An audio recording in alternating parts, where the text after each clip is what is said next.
Okay, in this video what I'm going to do is show you how to create a pattern using 2D design.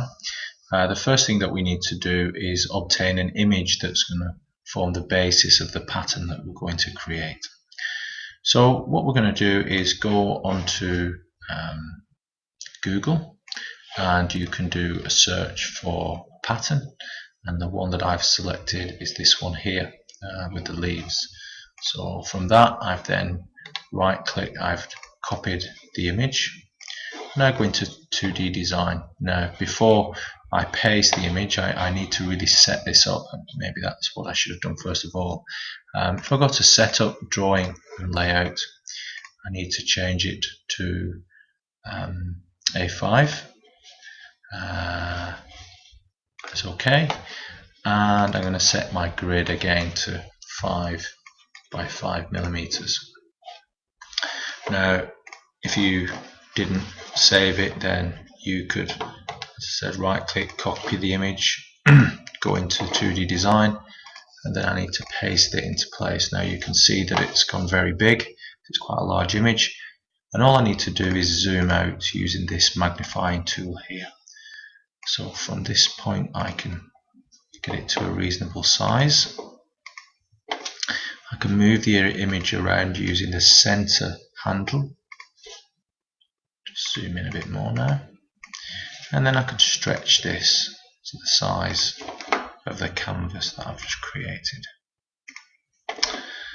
Okay, so what we now need to start doing is creating the actual pattern itself. So to do that, what we're going to do is create a line, and this time I'm going to make it go red, simply so that it's easier to see against this background. I'm going to create a line that's 1 millimeter thick, again so it's easy to see it, and then because I've got a natural shape, I'm going to use this path tool here, which is the third icon down. Now for this it's important that I have not selected the grid lock option.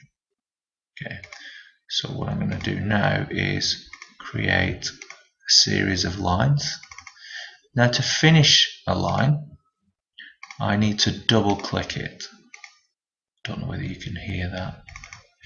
Now the more of a curve that I have, the more clicks I will need to make, and as the lines get straighter I can have less clicks.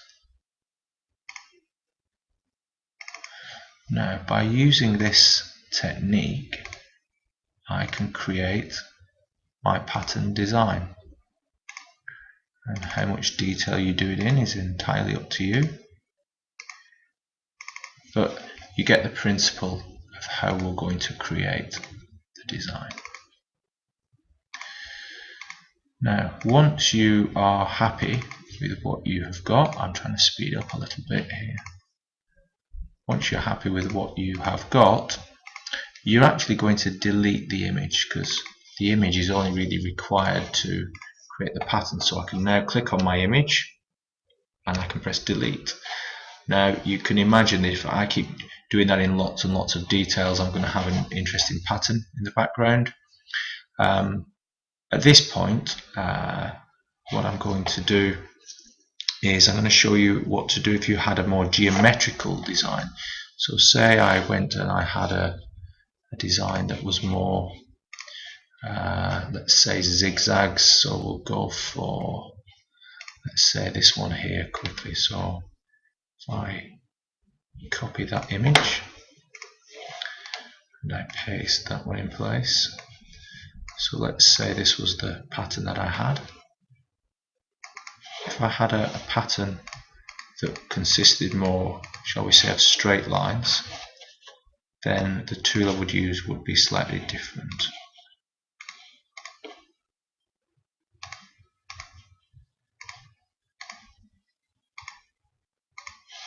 Okay, so if I had a zigzag pattern or something that involves straight lines, then the tool I would use would be the second line tool. So I hold my finger down, move across, and then I'll show you how to use this continuous line tool in a moment.